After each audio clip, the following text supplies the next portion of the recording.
नमस्ते दोस्तों, आशा की बैठकी में आपका स्वागत है। आज सुनिए अलका प्रमोद जी द्वारा लिखित एक कहानी, पापा तुम कहाँ हो। तो सुनिए कहानी आशा की जुबानी। बाहर जोरों की आंधी आई थी, मानो टीन और छतों का सामना करने के लिए ललकार रही हो। खिड़की की झिर्री से प्रवेश करती वायु विचित्र सी छींटी के समान ध्वनि उत्पन्न कर रही थी कि तभी आंधी के कारण बिजली चले जाने से वातावरण और भी रहस्यमय हो उठा। इतने बड़े घर में एकाकी बैठे रामेश्वर जी का हृदय अज्ञात आशंका से कांप उठा। वह सोचने लगे कि यदि इस भयावह रात में उन्हें कुछ हो जाए तो वह किसे पुकारेंगे। उनकी हृदय गति रुक जाए तो पता नहीं वह कब तक यूं ही पड़े रहेंगे। संभवतः लोगों को पता भी तब चलेगा जब उनकी देह से दुर्गंध आने लगेगी। अपनी इस विभत्स कल्पना मात्र से ही वह सिहर उठे। अपने विचारों को झटक कर मोमबत्ती ढूंढने का प्रयास करने लगे। उन्हें याद भी नहीं आ रहा था कि घर में मोमबत्ती है भी कि नहीं, और यदि है भी तो कहाँ रखी है। यह सब तो मालती का दायित्व था। उन्होंने कभी यह जानने का प्रयास भी नहीं किया कि घर में क्या है और क्या नहीं है। उन्हें तो यह भी नहीं पता रहता था कि उनके पास कितने कपड़े हैं और किस शर्ट के साथ कौन सी पैंट पहननी है। वह तो दुकान पर जाने से पूर्व मालती को आवाज़ देते, मालती हमारे कपड़े निकाल दो, और कपड़े उन्हें हाथों हाथ मिल जाते। हाँ, कभी नहाने जाने पर तौलिया या साबुन नहीं मिलता तो पारा अवश्य साथ में आसमान पर पहुंच जाता, और बेचारी मालती कभी सब्जी की कढ़ाई गैस से उतार कर, कभी आटा सने हाथों दौड़ती हाफती आती और उनको कपड़े पकड़ाती। उनसे तो यह भी नहीं होता था कि स्वयं ले लें। सच, आज वह सोचते हैं कि उन्होंने मालती को कितना सताया था। तब तो उन्हें यही लगता था कि घर में काम ही क्या होता है, 2 समय खाना बना दो, कपड़े धो दो और चादर तान कर सो। उन्हें बस अपने काम ही महत्वपूर्ण लगते थे। कभी थोक का सामान जाना है तो कभी आयकर वालों से निपटना है। कभी कभी कोई झगड़ालू ग्राहक आ जाता तो घंटों सिर खपाना पड़ता है। घर आकर भी रुपये का हिसाब किताब ही मस्तिष्क में घूमता रहता है। आज जब उन्हें घर गृहस्थी से 2-4 होना पड़ा तो ज्ञात हुआ कि इसे संभालना भी कम दुर्वह कार्य नहीं है। पर अब तो पश्चाताप का अवसर भी मुट्ठी से रेत बनकर फिसल चुका है।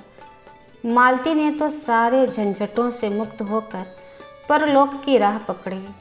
वैसे वह भाग्यशाली थे कि उसने यह सब नहीं देखा जो आज उन्हें देखना पड़ रहा है। वह तो प्रायः ईश्वर को धन्यवाद देती थी और कहती, सच शकुन के पापा, ऊपर वाले का धन्यवाद है कि उसने भले ही हमें लड़का नहीं दिया, पर हमारी तीनों बेटियां और दामाद इतने भले हैं कि हमें कोई कमी नहीं। उस पर भी अपना दिनेश और उसकी बहू जितना मानते हैं वह तो शायद पेट जाया भी ना करे। इस पर रामेश्वर चुटकी लेते हुए कहते, पहले जब मैं कहता था कि लड़का लड़की बराबर है तो तुम कहाँ सुनती थी। न जाने कहाँ कहाँ पूजा पाठ और मन्नत नहीं मानी तुमने। मालती तुनक कर कहती, अरे यह हमारे पूजा पाठ और मन्नत का ही प्रताप है कि भगवान भी पसीज गए। चलो बेटा नहीं दिया तो क्या, बेटे का सुख तो दे ही दिया। रामेश्वर हंसते, चलो चलो, तुम्हारे पूजा पाठ से ही सही हमारा बुढ़ापा तो चैन से कट रहा है। वह गलत भी नहीं कह रहे थे। मालती थी तो यही घर कितना भरा पूरा रहता था। आए दिन कोई न कोई लड़की दामाद आते ही रहते थे। सभी दामाद बेटों के समान घर में आते थे। कोई नखरा नहीं था। यदि आवश्यकता हो तो सब्जी आदि लाने में भी नहीं हिचकते।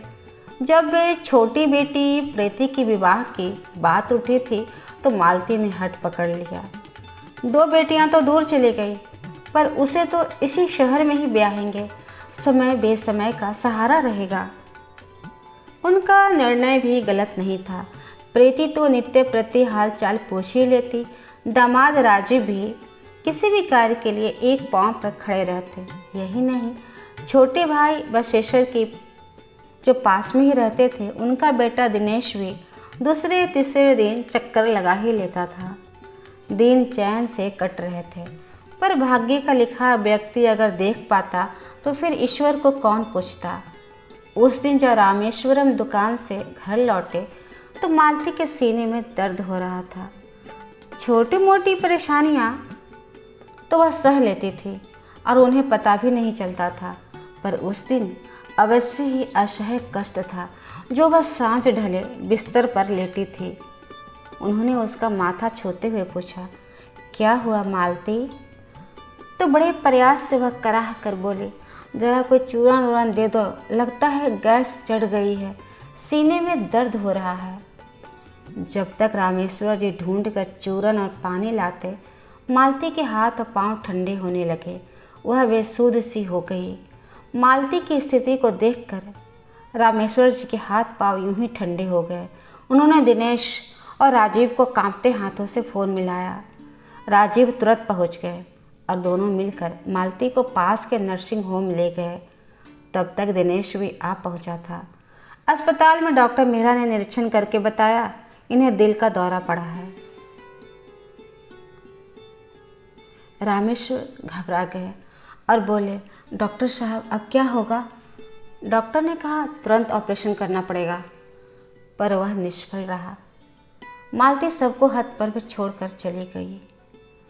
इस आघात से रामेश्वर जी तो मानो पत्थर हो गए। उन्होंने कभी सोचा भी न था कि जीवन की राह में सदा साथ देने वाली मालती अंतिम पड़ाव में जब वह स्वयं निर्बल होने लगे थे, उन्हें इस प्रकार धोखा दे जाएगी। वह तो निष्प्राण से वहीं बैठ गए। उन्हें कुछ सुध ही नहीं कि कब क्या हुआ।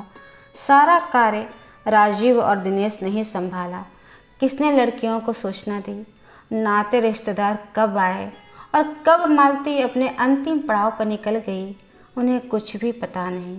उनसे जो कहा जाता रहा वह करते रहे। वह चौंके तब जब उनसे चिता को अग्नि देने को कहा गया। जिस 18 वर्ष की कोमलांगनी मालती को वह 40 वर्ष पूर्व ब्याह कर घर लाए थे, वह शरीर पल भर में अग्नि में झुलस जाएगा, इस कल्पना मात्र से ने उनके पत्थर हुआए मन का बांध तोड़ दिया। और उस दरार से उनका शोक जो प्रवाहित हुआ तो सारी सीमाएं पीछे छोड़ दी। उनके रुदन ने पसान हृदयों के नेत्र भी नम कर दिए। पर उनकी एक पुकार पर दौड़कर आने वाली मालती ने आज उनकी पुकार नहीं सुनी। वह तो लकड़ी की शैया पर चिर निद्रा में सोती ही रही। थके हारे जब वह सब कुछ स्वाहा करके घर लौटे तो घर शोक व्यक्त करने वालों की भीड़ से भरा हुआ था, पर वह इस भीड़ में भी स्वयं को नितांत एकाकी पा रहे थे। बेटियों, दामादों और भाई ने मिलकर तीसरे दिन हवन करने का निश्चय किया। 13 दिन रुकने का समय तो किसी के पास नहीं था। किसी के बच्चों की परीक्षा थी तो किसी का घर अकेला था। तीसरे दिन शांति पाठ और हवन के साथ ही मालती के अस्तित्व को पूर्ण रूप से विदा दे दी गई। शांति वाले दिन रामेश्वर जी निढाल से बैठे थे कि उनके भाई बशेश्वर आकर पास बैठ गए और बोले, भैया एक बात कहनी थी। हाँ हाँ बशेश्वर बोलो, क्या बात कहनी है? भैया भाभी तो हमें छोड़कर चली गई, बेटियां अपने घर की हो गई, अब हमें तो बस आपकी चिंता खाए जा रही है। रामेश्वर ने कहा, अरे अब ऊपर वाले ने जैसा किया वह तो सहना ही पड़ेगा, फिर तुम लोग तो हो ही। दिनेश और उसकी बहू तो दूसरे तीसरे दिन आते ही रहते हैं।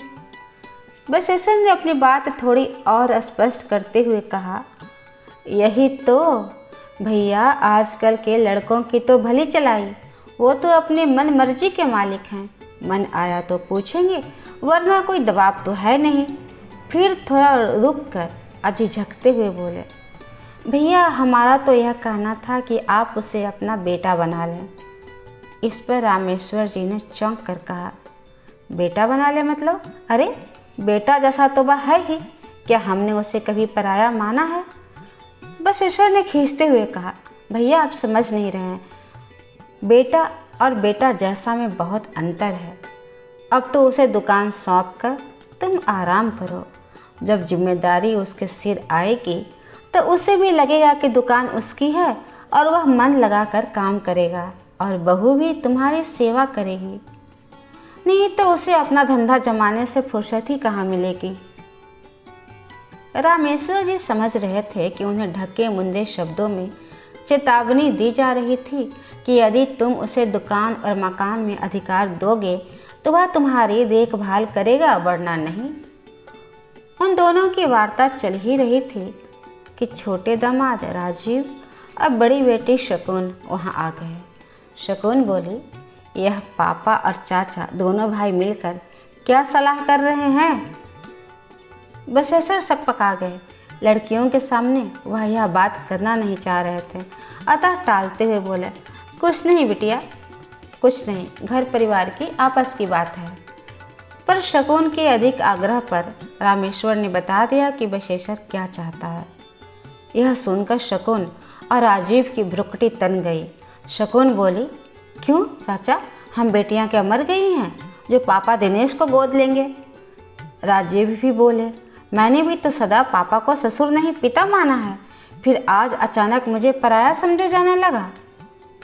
वार्तालाप के स्वर अचानक ही ऊंचे हो गए थे, जिसे सुनकर शेष लोग भी आ गए। बात समझ में आने पर सभी को आपत्ति हुई कि दिनेश को अधिकार दिया जाए।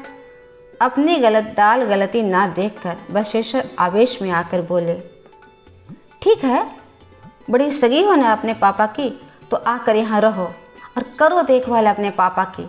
पर एक बात हम डंके की चोट पर कह देते हैं कि अपना खून अपना होता है, जमाई किसी के नहीं हुए।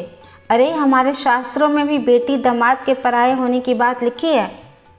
फिर सफाई देते हुए से बोले, हम तो भैया के बुढ़ापे की चिंता में बोल पड़े, वरना हमें क्या पड़ेगा किसी के फटे में टांग अड़ाने की। फिर अपनी बात विपरीत धारा में जाते देखकर पैर पटकते हुए वहाँ से वो चलते बने।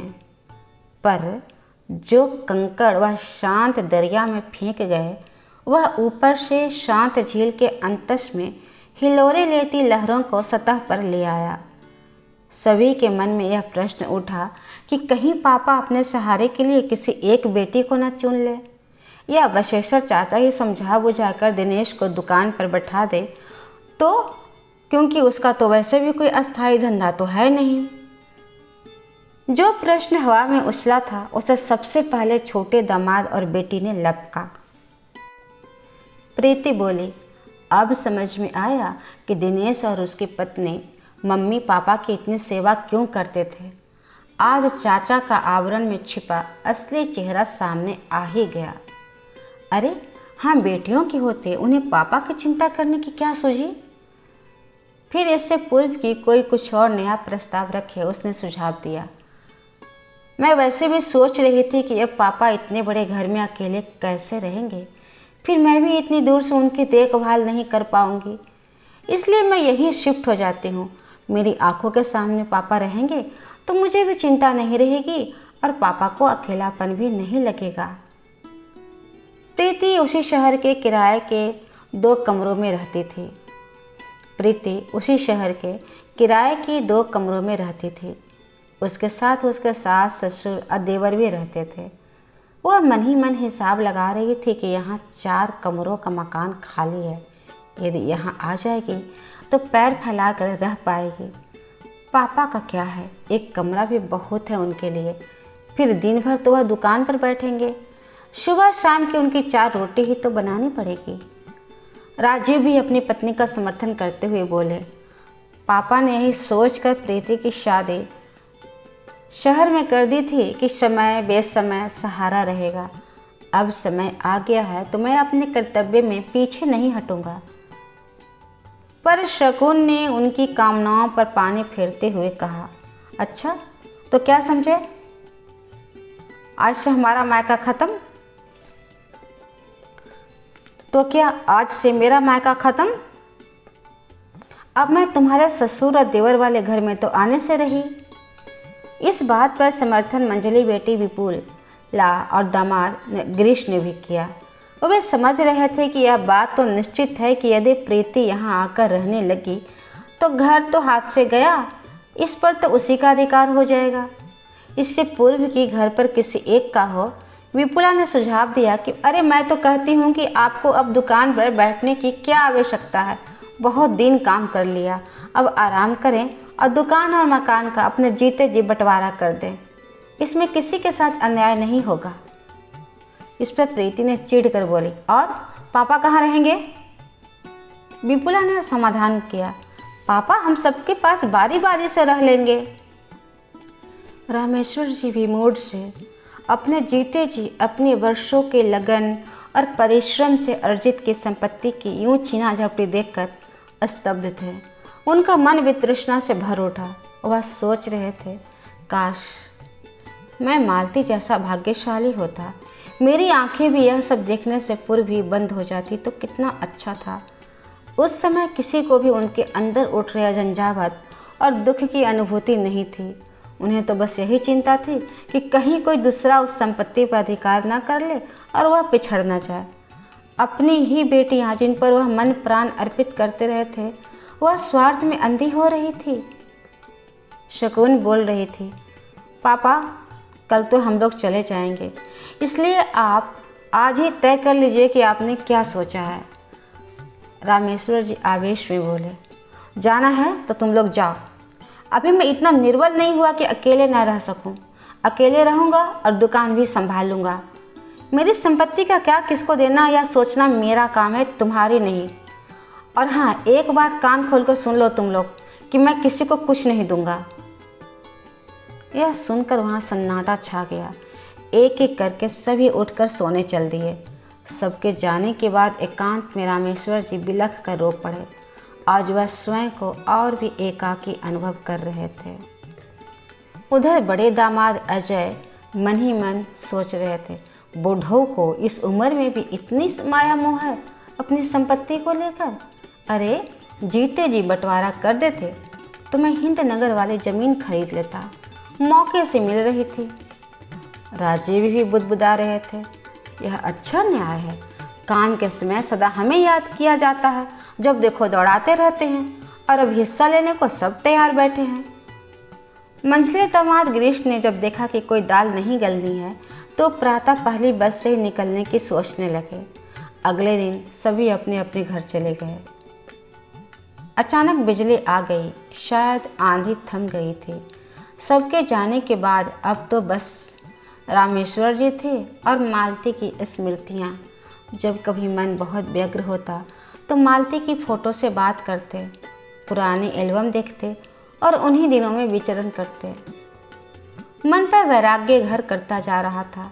अब तो दुकान पर भी जाने का मन ही नहीं होता। क्या करेंगे और धन अर्जित करके? जो धन है वही उनके अपनों के मध्य क्लेश का कारण बना हुआ है।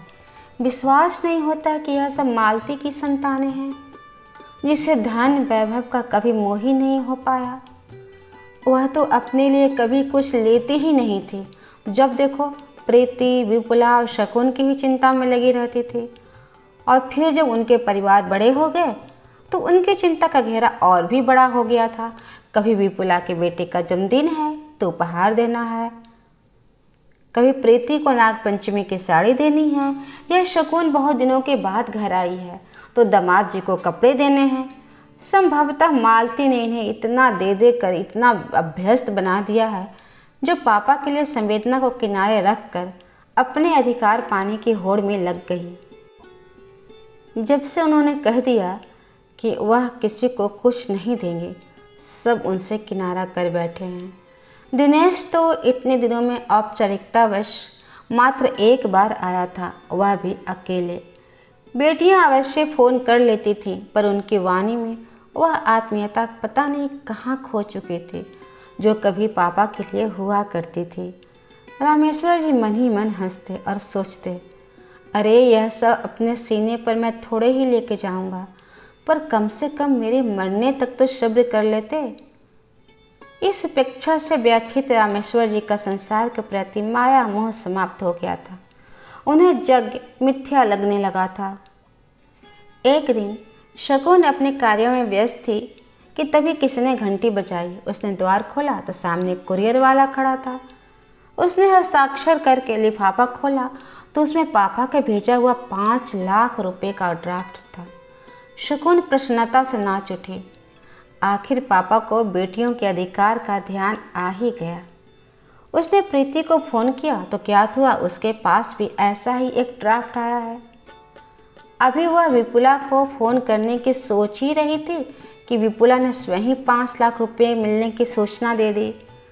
तीनों बहनों को आज अचानक पापा पर बहुत प्यार आ गया और वे सब पापा से मिलने को व्यग्र हो गई। विपुला और शकुन आनंद फानन कार्यक्रम बनाकर फरीदाबाद पहुंच गई और प्रीति को लेकर पापा के घर पहुंचे। पर घर पर तो ताला लगा था। उन्होंने सोचा कि शायद पापा दुकान पर होंगे, पर दुकान भी बंद थी। अतः पड़ोस वाले वर्मा जी का दरवाज़ा खटखटाया। वर्मा जी ने तीनों बहनों को साथ देखकर आश्चर्य से बोले, तुम लोग यहाँ? तो प्रीति ने आगे बढ़कर कहा, चाचा जी, हम लोग पापा से मिलने आए थे, पर वह मकान और दुकान बंद करके कहीं गए हैं। क्या आपसे कुछ कह गए हैं? वर्मा जी ने कुछ असमंजस में कहा, क्या तुम लोगों को कुछ नहीं पता? तीनों बहनों को अब कुछ खटका हुआ। वे एक साथ बोल पड़े, क्या हुआ? पापा को वह ठीक तो है ना? वर्मा जी ने कंधे उचकाते हुए कहा, क्या पता, मुझे तो बस इतना ही पता है कि रामेश्वर जी 1 सप्ताह पूर्व ही अपना मकान और दुकान बेच चुके हैं। फिर कुछ रुककर बोले, अरे हम तो समझते थे कि वह तुम लोगों के पास ही होंगे। तीनों बहनें हतप्रभ रह गईं। वे एक दूसरे से आंख नहीं मिला पा रही थी, क्योंकि वह समझ गई थी कि पापा उनसे रूठ गए हैं और उन्हें अब कभी नहीं मिलेंगे। आज उनके मन में बस एक ही प्रश्न था कि पापा तुम कहाँ हो? इतिश्री। कहानी कैसी लगी आपको? कमेंट बॉक्स में इसकी प्रतिक्रिया अवश्य लिखेंगे।